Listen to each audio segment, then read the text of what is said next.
السلام عليكم ورحمة الله تعالى وبركاته. اليوم غادي تشوفوا درس ديال المقاومة الكهربائية وقانون أوم. Donc la résistance électrique et la loi d'Ohm. Donc c'est quoi la résistance électrique et comment on déduire et on applique la loi d'Ohm. Donc أول حاجة غادي نشوفوا un rappel. Donc le courant électrique continu symbolisé par DC ou égal. Et le courant électrique alternatif symbolisé par AC ou ce symbole-là qui est donc comme ça. Donc le courant électrique continu كنسامبوليزيوه DC direct current ولا كنسامبوليزيوه بهذا الرمز هذا فاش كنلقاو هذا الرمز في واحد لو جينيراتور كنعرفوا بانه ديال لو كورون كونتينيو، التيار المستمر. لو كورون الترناتيف هو التيار المتناوب، اما كنديروا له AC alternative current ولا كنديروا له بحال هذا الرمز هكا. بعض الاحيان كنلقاو غير هذا الرمز هذا على شكل متموج. اذا هذا بالنسبه les symbolisations des courants continus et alternatifs. Le sens du courant électrique donc est de pôle positif vers le pôle négatif du générateur. حنا من قبل شفنا في السنة الأولى عندنا لي سامبول نورماليزي بالنسبة للجينيراتور، يعني المولد كنسامبوليزيوه بحال هكذا. بالنسبة لا لامب on la symbolise comme ça.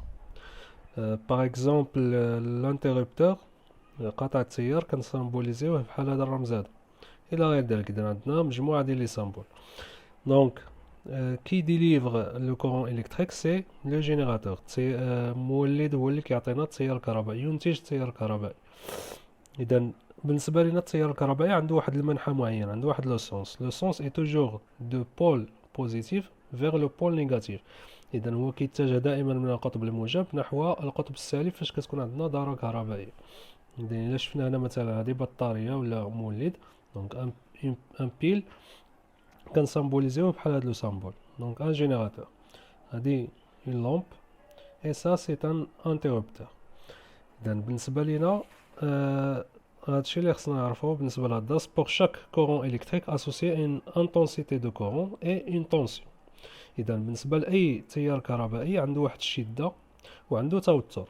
الشدة ديال التيار الكهربائي l'intensité du courant électrique on le symbolise par I. Le symbole ديال l'intensité du courant هو I. Mesuré avec l'ampèremètre monté inséré dans le circuit électrique. إذا l'ampèremètre هو الجهاز اللي كنقيسو به شدة التيار الكهربائي وكيتمونطا اون سيري، يعني على التوالي في دارة كهربائية. l'unité ديالو هي l'amper A.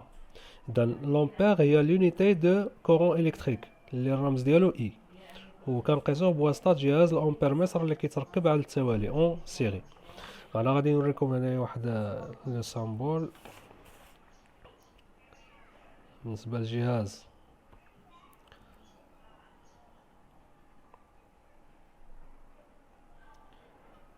دونك سا سي لامبيرمتر. دونك هذا هو جهاز الامبيرمتر، كيكون عنده واحد الابرة هنايا وعنده واحد الميناء وعنده كذلك واحد العيارات. اذا كيف ما لاحظوا هنايا كذلك، اذا كيكون عنده عيارات اللي كنستعملوهم على حسب شدة التيار الكهربائي اللي كتكون عندنا. اذا على حسب شدة التيار الكهربائي.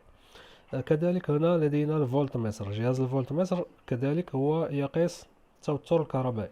اذا الا شفنا هنايا غادي نلقاو دونك la tension électrique est symbolisée par U mesurée avec un voltmètre monté en parallèle. الآن الفولتمتر اللي كنقيسو به التوتر الكهربائي يركب على التوازي. l'intensité ديالو هي ولا l'unité هي الفولت، on la symbolise par V. donc V c'est l'unité ولا le volt c'est l'unité de tension électrique. U هو le symbole ديال la tension électrique et on la mesure par un voltmètre monté en parallèle على التوازي. إذا حتى الفولتمتر داير بحال الامبيرمتر، حتى هو عنده عيارات، حتى هو عنده واحد الإبرة تشير إلى القياس ديال التوتر الكهربائي، وكذلك إذا هنا عيارات اللي كنستعملوهم. إذا هنا كذلك ها هو جهاز الفولتمتر.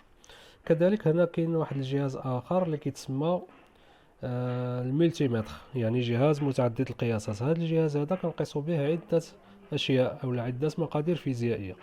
لاحظوا هنا عندنا الا كانت يعني امبير، يعني هنا كنقيسو الامبير متر. اذا كنريغلو هاد العيارات على حسب هاد الجهة هذه. الا درنا هذه في يعني فولت متر، هذه في كذلك الفولت متر. لكن لاحظوا هنا عندنا تساوي، هنا لدينا هذا الرمز هكا، يعني هذا التوتر المستمر، هذا التوتر المتناوب. احنا غادي نستعملو دائما دابا التوتر المستمر بالنسبه للتجارب ديالنا في هذا الدرس. هنا لدينا كذلك واحد الرمز اللي سميتو اوميغا.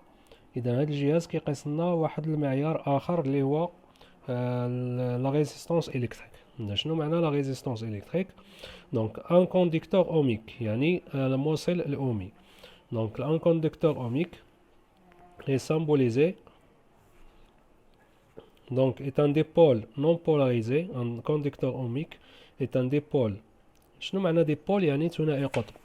هنا لو كونديكتور اوميك كنديروا له، كنعطيو واحد الرمز بحال هكذا، واحد المستطيل، وكنديروا ار، وكيكون عنده دو بول. دو بول يعني نسميوه ديبول. اذا هادو كاملين كيتسموا ديبول. اذا حتى هذا ديبول. علاش؟ لان عنده جوج ديال لي بول. هذا كيتسمى ان ديبول بولاريزي. بولاريزي علاش؟ لان عنده واحد بوزيتيف وواحد نيجاتيف. هنا بالنسبه للمصباح لا لامب ما كيكونش عنده بوزيتيف ونيجاتيف، كيكونوا متشابهين سومبلابل. دونك هذا كيتسمى ديبول نون بولاريزي. هذا كذلك نون بولاريزي. حتى الكونديكتور اوميك، هذا هو لو كونديكتور اوميك، اذا هو نون بولاريزي، يعني ما عندوش ان بول نيجاتيف و بول بوزيتيف. دونك سي دو بول سون سومبلابل، يعني متشابهين. كون لون تروف دون لا بلوبار دي زاباراي الكتريك، اذا كنلقاوهم في بزاف ديال لي زاباراي الكتريك، الى كاركتيريزي بار اون غروندور فيزيك ابلي لا ريزيستانس الكتريك.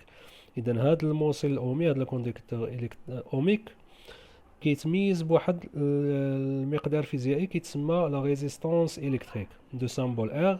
اذا هاد ار ديال لا ريزيستانس ماشي ديال الكونديكتور اوميك. دونك لا ريزيستانس ار سون انتنسيتي ولا سون اونيتي هي الاوم، لو سامبول اوميغا. اذا حتى هذا جهاز ديال الاوم متر ولا جهاز ملتيمتر، هو اللي عن طريقه كنقيسو جهاز المقاومه الكهربائيه.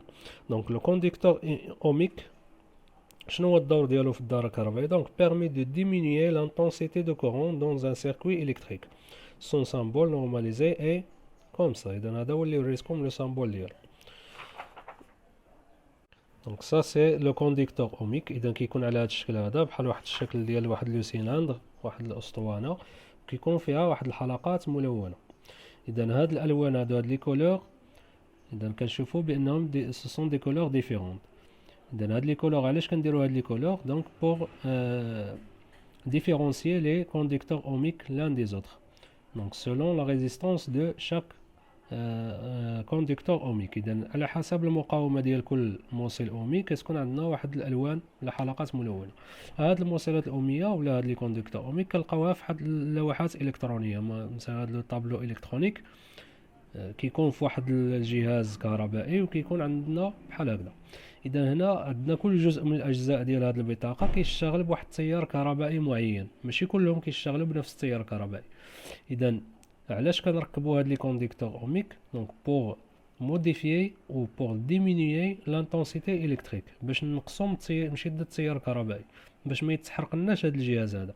اذا على حسب كل عنصر من العناصر ديال الدائره الكهربائيه كنركب وحدها واحد، اما واحد ولا عده موصلات اوميه لكي تخفض من شده التيار الكهربائي وبالتالي عدم اتلاف هذا الجهاز.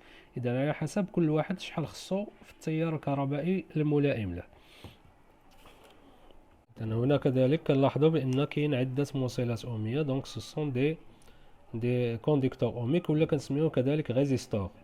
اذا اما كنسميوهم كونديكتور اوميك بحال اللي شفتنا هنايا، يعني هو هذا كونديكتور اوميك، ولا كذلك كنسميوه ريزيستور.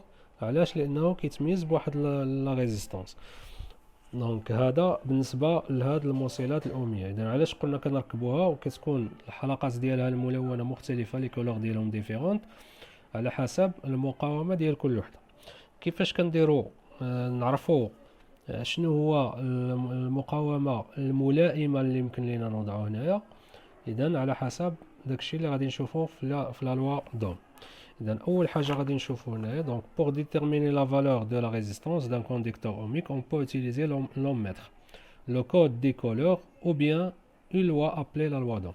إذا باش يمكن لينا نعرفو هاد المقاومة شحال القيمة ديالها، يمكننا نستعملو واحد الجهاز اللي كيتسمى لومتر. لومتر هو بحال داك الجهاز المتعدد القياسات اللي قلنا قبيله، ولا لو كود ديكولور. اذا بالنسبه لهاد لي كولور كنشوفوا بان ثلاثه متقاربين وحده راه بعيده. هاد الثلاثه اللي متقاربين عندهم واحد التقنيه باش كيمكن لينا نعرفوا شحال القيمه ديال المقاومه ديالو. يمكن مثلا واحد الموصل او واحد الكونديكتور اوميك ما عندناش الجهاز باش نقيسوا المقاومه ديالو، كنستعملوا هاد الحلقات الملونه. بعض الاحيان ما كيكون عندنا لا جهاز وما كيكونوش هاد الالوان باينين، كنستعملوا طريقه واحده اخرى اللي كتسمى لا لوا دوم. اذا غادي نخلي لكم في لا ديسكريبسيون غادي نخلي لكم واحد لو ليان اللي فيه الشرح ديال المقاومه الكهربائيه بالنسبه للاولى اعدادي، اللي بغى يتذكر داكشي ديال المقاومه الكهربائيه يمشي يشوف. دابا غادي نشوفوا لا لوا دوم. دونك سي كوا لا لوا دوم؟ دونك اول حاجه نشوف واحد ليكسبيريونس اون رياليز لو مونتاج سي دوسو. اذا هذا لو مونتاج هذا اللي عندنا هنا في الاسفل، اذا كون قلنا هذا هو الجهاز اللي هو لو جينيراتور يعني المولد. هنايا غادي نديرو المقاومه الكهربائيه، المقاومه لا ريزيستانس الكتريك ولا الكونديكتور اوميك. بحال بعض المرات هذا الكونديكتور اوميك كنسميوها ريزيستانس الكتريك. علاش؟ لانه كيتميز فقط بلا ريزيستانس. اذا شنو هو الدور ديالو؟ هو المقاومه الكهربائيه. اذا هذا مقاومه كهربائيه. دونك comportant en série يعني في على التوالي un générateur de tension continue réglable, un conducteur ohmique de résistance R égale à 100 ohms et un ampèremètre. اذا هنا على التوالي فوقاش كنقولوا واحد الدائره مركبه على التوالي فاش كتكون من حلقه واحده، يعني هنايا كنشوفوا واحد الدائره واحده ماشي جوج دائرات.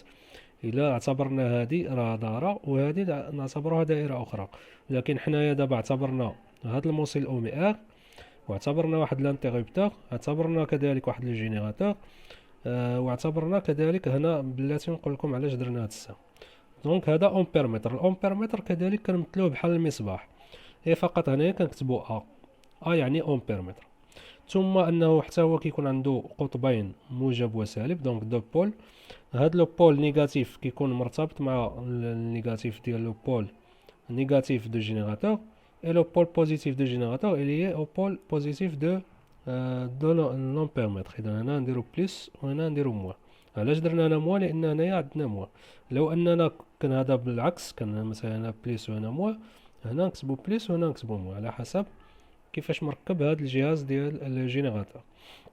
دونك سو جينيراتور ديليفر ان كورون إلكتريك. إذا كيعطينا واحد لو كورون إلكتريك اللي كيتجه من الموجب نحو السالب، donc de positif vers le négatif, donc de pôle positif vers le négatif. R égale à 100 donc R égale à 100 ohms. إذا هذا كيساوي لنا 100 اوم. القيمة ديال المقاومة هذا كتساوي لنا 100 اوم. علاش درنا هذا التركيب؟ باش نعرفوا نحددوا لا لوا دوم. كيفاش عرفنا لا لوا دوم؟ دونك بلاصون ان فولتمتر او بورن دو كونديكتور اوميك. التركيب على التوازي شنو كنديرو؟ كناخذوا جوج ديال الاسلاك وكنركبهم بين المربطين ديال هاد الجهاز هذا اللي هو لا ريزيستانس الكتريك. الا خدينا واحد لو فولتمتر كنديروه بجوج ديال الاسلاك وكنكتبوا هنا في. كذلك حتى هنايا نديرو موان لان هنايا كاينه موان، اذا غادي نديروها موان، وهنا بليس غادي نديرو لها بليس. بالنسبه لهاد الاجهزه لومبيرمتر جامي مونتي اون باراليل، لو فولتمتر جامي مونتي اون سيري، توجور لو فولتمتر اون باراليل اي لومبيرمتر اون سيري. اذا دائما كيتركب هذا اللي هو الامبيرمتر دائما على التوالي، وهذا الجهاز الفولتمتر كيتركب على التوازي. ما يمكنناش نركبوا هذا الجهاز هنايا مثلا على التوالي، ما يمكنناش هذا الجهاز نركبوه على التوازي مع هذا ولا على التوازي مع هذا، لا. اذا هذا كيتركب على التوالي مع الاجهزه الاخرى.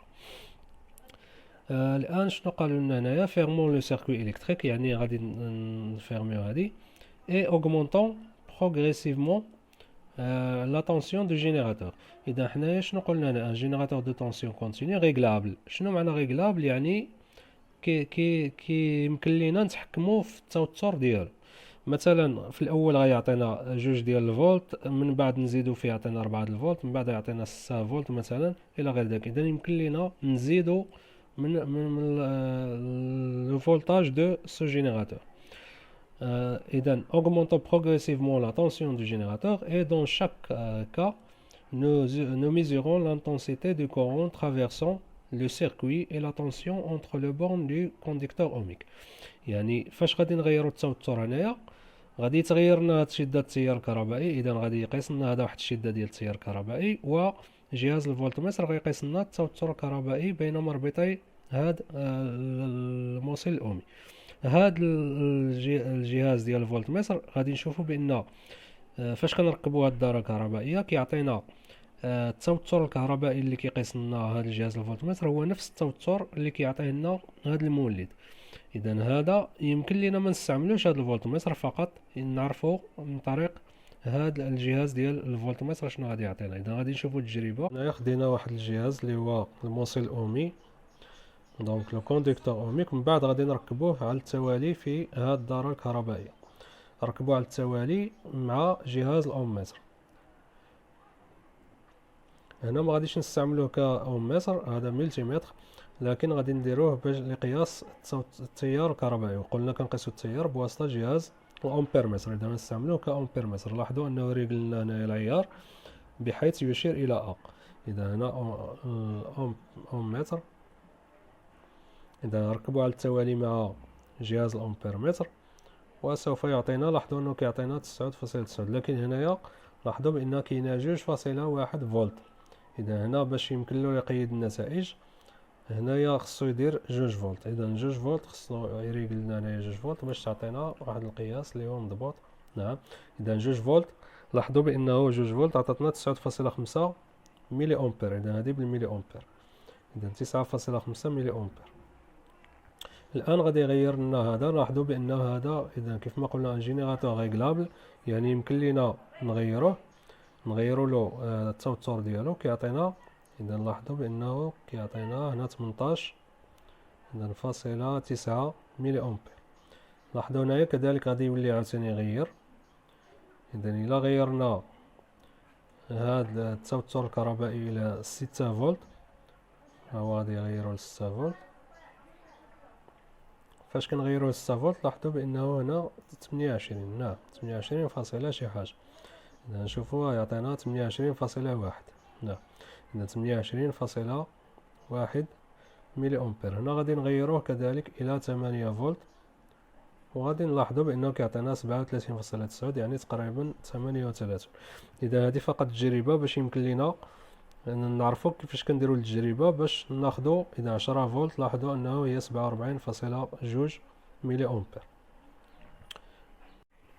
دونك كيف ما قلنا هنايا، دونك fermons le circuit, augmentons progressivement la tension du générateur et dans chaque cas nous mesurons l'intensité de courant traversant le circuit et la tension entre les bornes du conducteur. اذا في كل مره غادي نغيروا هذا التوتر الكهربائي غادي نشوفوا الشده اللي غادي يعطينا هذا الامبيرمتر والتوتر اللي غادي يعطينا هنايا.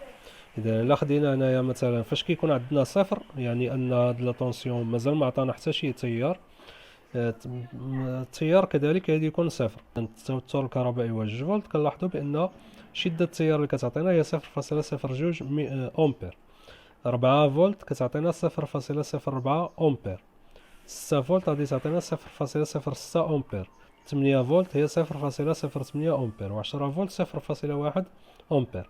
اذا كنلاحظوا بان فاش كنغيروا التيار كيتغير التوتر. الا زدنا التيار الكهربائي كيتزاد، الا زدنا التوتر عفوا كيتزاد التوتر الكهربائي.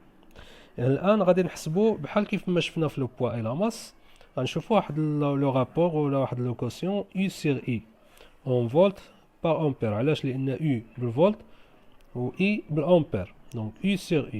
اذا غنقسموا التوتر على التيار 2 sur 0.02. هنايا ما يمكن ليناش نقسموا صفر على صفر، لان صفر ما يمكنلاش تكون في المقام. اذا ما غاديش نستعملوا هذه الاولى، النتيجه الاولى، فقط غنبداو من النتيجه الثانيه اللي هي 2 فولت على 0.02 أمبير. إذا إلا قسمنا جوج، نحدو هنايا، إلا قسمنا هنايا جوج على 0.02 بالآلة الحاسبة ولا حسب الآلة الحاسبة شنو غتعطينا؟ إلا بغينا نحيدو هاد جوج ديال الأصفار كنزيدو هنا جوج الأصفار، إذا غتعطينا 200 على 2. شحال هي 200 على 2؟ هي 100، إذا كتساوي لنا 100. إذا هنا غادي نكتبو كتساوي لنا 100 دونك فولت على الأمبير. 4 على 0.4، لاحظوا هنايا عندنا جوج على 0.02 عطاتنا 100. 4 على 0.04 إلا حسبناها غادي نلقاو كتساوي لنا 100. 6 على 0.06 كذلك غادي نلقاو بأن كتعطينا 100. 8 على 0.08 غادي نلقاو بأن كتعطينا 100. و10 على 0.1 غنلقاو بأن كتعطينا 100.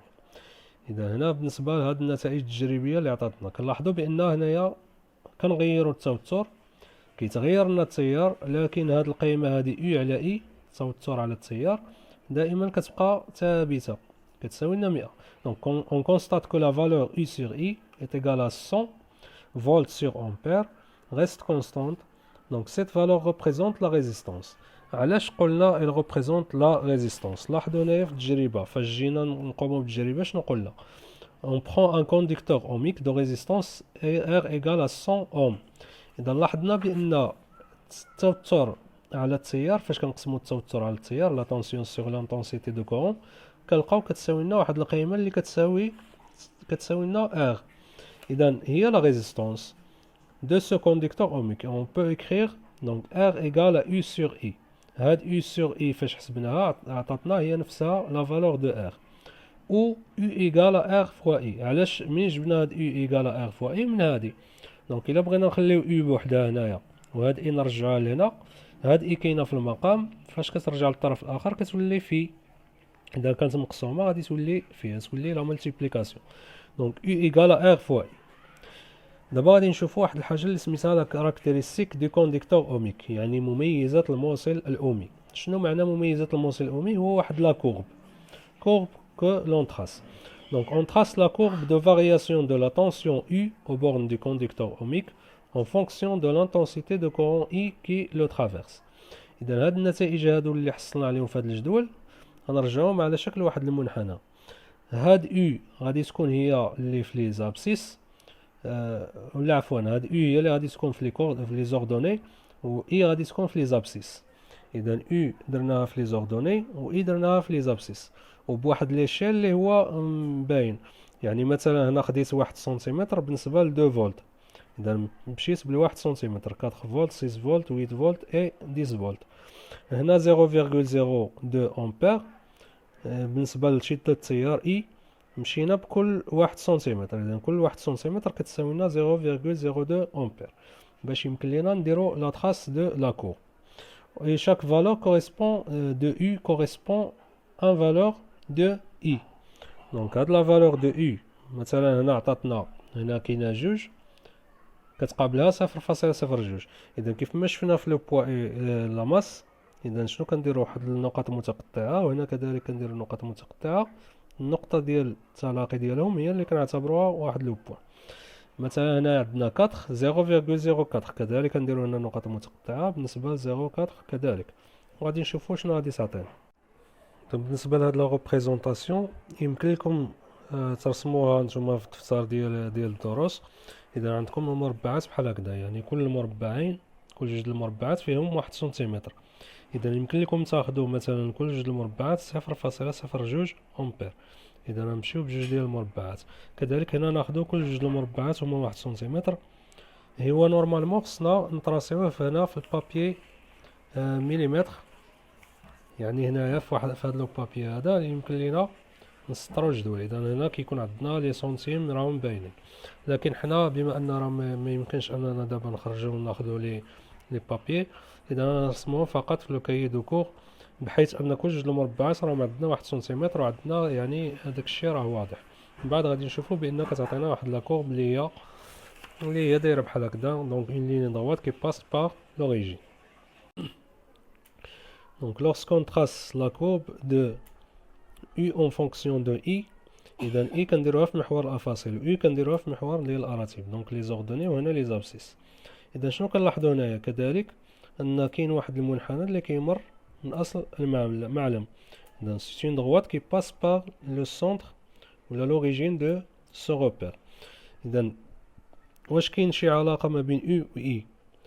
إذا فاش كيعطينا بحال هكذا كنقولوا بأن كاين une relation entre U et I.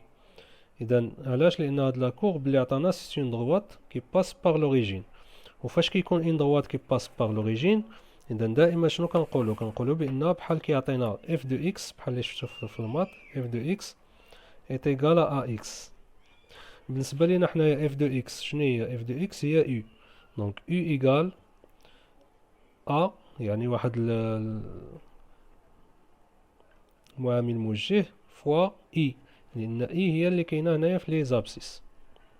donc فوا i. إذا شنو هي هاد a؟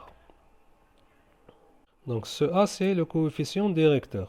إذا كيف ما شفتو في الرياضيات هذا كيتسمى المعامل الموجه لو coefficient directeur. إذا بالنسبة لينا حنايا u sur i est égal à a. donc إلا قسمنا u على i هي a. كذلك هنايا فاش كتبغيو تحددو a شنو كتقولوا هي f de x sur x. إذا حتى هنا غادي نقولوا a هي u على i و i على i شنو حنايا حسبناها هي r. donc ça c'est égal à r. إذن هي le coefficient directeur de la relation entre U et I. Donc de ce courbe-là. Ce courbe, on l'appelle la caractéristique du conducteur ohmique. إذن مميزات الموصل الأومي. المميزات الموصل الأومي هي هاد لا courbe هادي كتسمى المميزة. Donc la courbe U égale à F de I représente la tension aux bornes du conducteur ohmique en fonction de l'intensité qui le traverse. إذا هو كيعبر لنا على التوتر بين مربطي الموصل الأومي بدلالة التيار الكهربائي الذي يمر في هذا الموصل الأومي. appelé caractéristique du conducteur ohmique. إذا هاد لا كورب هادي كنسميوها caractéristique du conducteur ohmique. c'est une droite qui passe par l'origine. إذا كيف ما شفنا بأنها واحد لا droite qui passe par l'origine. La tension aux bornes du conducteur ohmique est proportionnelle à l'intensité de courant. إذا قلنا بأن هاد la tension et l'intensité de courant sont proportionnels. علاش؟ لأنهم كيعطيونا واحد لا courbe qui c'est une droite. Le coefficient de proportionnalité correspond à la valeur de la résistance. إذا هاد le coefficient de proportionnalité ou le coefficient directeur هو la valeur de la résistance. On peut calculer graphiquement la valeur de la résistance R du conducteur ohmique R égale à U sur I. مثلا إلا عطاونا واحد الكونديكتور اوميك اللي عنده هاد المميزة ديالو هاد لا كاركتيرستيك بحال هكذا عطاونا هنا U وعطاونا هنا I يمكن لينا نخرجو شحال كتساوي لنا R. ناخد واحد النقطة من هذا المنحنى هذا وكنديروا الاسقاط ديالها على هذا المحور هذا وكنديروا اسقاط على هذا الاكس هذا. اذا هاد الاسقاطات شنو كنكتبوا هنايا؟ هذه هي U وكنقسموها على هذه اللي كتكون عندنا I. غير فقط هنا خصنا ضروري يكون هذا بالامبير ويكون هذا بالفولت. الا كان هذا بالميلي امبير خصنا نحولوه للامبير باش يعطينا واحد القياس اللي هو صحيح. مثلا الا خدينا هذه النقطه هذه شنو تعطينا 6 على 0.06. الا قسمنا 6 على 0.06 تعطينا هي 100. اذا ا غادي تساوي لنا 100 بالنسبه لهاد التجربه هذه. دونك لا كونكلوزيون نكتبوها على شكل لا لوا دوم. دونك شنو هو هاد لا لوا دوم؟ لا تونسيون اونتر لي بورن دو كونديكتور اوميك est égale au produit de sa résistance et de l'intensité de courant qui le traverse. U égale à R fois I. إذا التوتر الكهربائي بين مربطي واحد الموصل الأوميك يساوي الجداء ديال لا ريزيستانس ديالو ديال المقاومة ديالو في شدة التيار التي تمر عبره. دونك U égale à R fois I. إذا هذه هي لا لوا دوم. La relation mathématique qui traduit cette loi d'Ohm et U égale à R fois I. إذا خصنا نحفظوا هاد لا لوا دوم. إذا خصنا نحفظوه لأنه تعبير ديال هاد لا لوا. Avec U c'est la tension en volt. إذا U هي la tension en volt يعني التوتر بالفولت. R c'est la résistance en ohm. إذا الوحدة ديال R هي الأوم.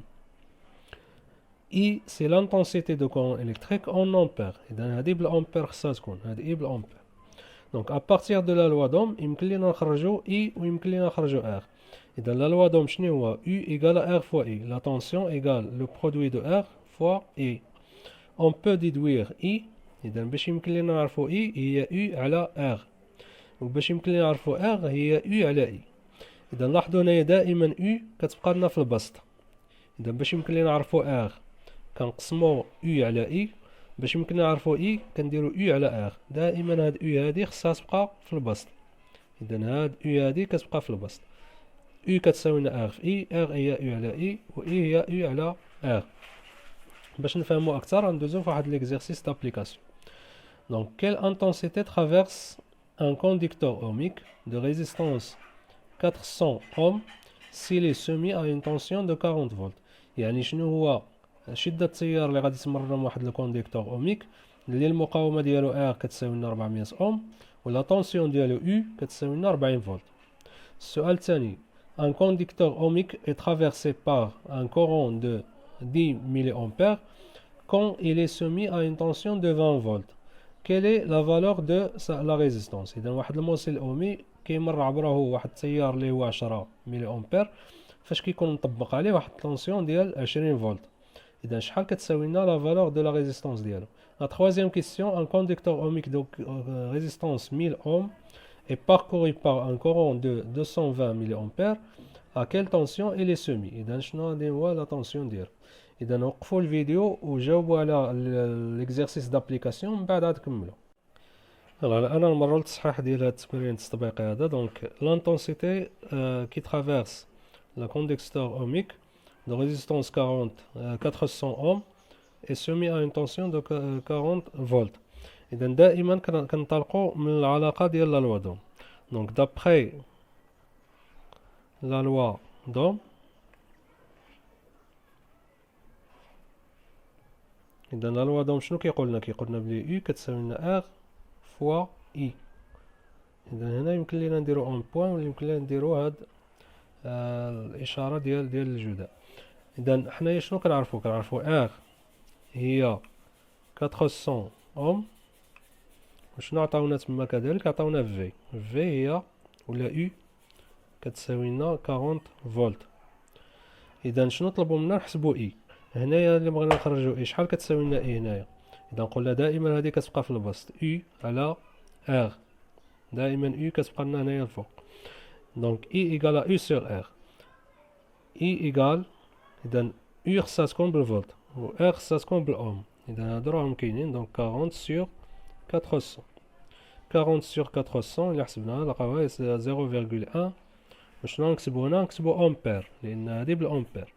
يمكن لينا نحولوها لملي أمبير لكن إلا خليناها راها يعني راها صحيح. دونك لا دوزيام كيسيون ان كونديكتور اوميك ترافيرسي. إذا دائما كنستعملو لا لوا دوم. دونك اون سي كو U إيكال ا R فوا I. هنايا في المعطيات شنو عطاونا لو كورون عطاونا 10 ملي أمبير. I إيكال 10 ملي أمبير اي عطاونا كذلك لا طونسيون U إيكال إذا لا طونسيون عطاونا هي 20 فولت. لكن لاحظوا هنايا غادي نحسبو R. إذا هنا نقولو دونك R إيكال إذا قلنا دائما U كتبقى هنا الفوق مقسومة على I. U هي 20 فولت ولكن هذه لاحظوا بأنها بالملي أمبير. إذا خصنا نحولوها لأمبير. باش نحولو من الملي أمبير لأمبير شنو كنديرو؟ كنقسمو على 1000. دونك I إيكال 10 سور 1000 باش يمكن ليها تخرج لنا بالأمبير. إذا 10 سور 1000 هي 0.01 أمبير. Alors R égale U اللي هي 20 فولت sur 0.01 أمبير. شحال هي دونك 20 sur 0.01 غادي تعطينا 2.020 دونك 2000 أوم. لأن هنا كنحسبو لا ريزيستونس غتعطينا بلا. الآن غادي نشوفو لا troisième كيسيون. دونك 3 لاحظوا هنايا أننا في الأول حسبنا I دابا حسبنا R من بعد يقول لنا حسبوا U. دونك لا ريزيستونس هي 1000 و لو كورون إلكتريك لانتونسيتي دو كورون 220. إذا هنا غادي نقولو on sait que U égale à R fois I. إذا حنا طلبوا منا نحسبو U، إذا نخليو العلاقة هي هاديك R égale، إذا شحال عطاونا R تما عطاونا 1000 أوم، et I شحال عطاونا هنايا I 220 ملي أمبير. دونك 220 ملي أمبير. إذا قلنا مكنخليوهاش بالملي أمبير، خصنا نحولوها لأمبير باش كنقسموها على 1000. إذا نقسمهم على 1000 كتساوي لنا دونك 220 تعطينا 0,22 أمبير. Alors U égale donc R اللي هي 1000 fois 0,022 اللي هي donc 1000 fois 0,22 هي 220 فولت. إذا علاش كتبنا الفولت؟ لأن حنا كنحسبو U. إذا هذا فيما يخص هذا الدرس ديال لا ريزيستانس إلكتريك إلى الوادوم. من بعد نعطيكم تمارين من الكتاب باش يمكن لكم تستافدوا أكثر من هذا الدرس. والسلام عليكم ورحمة الله وبركاته.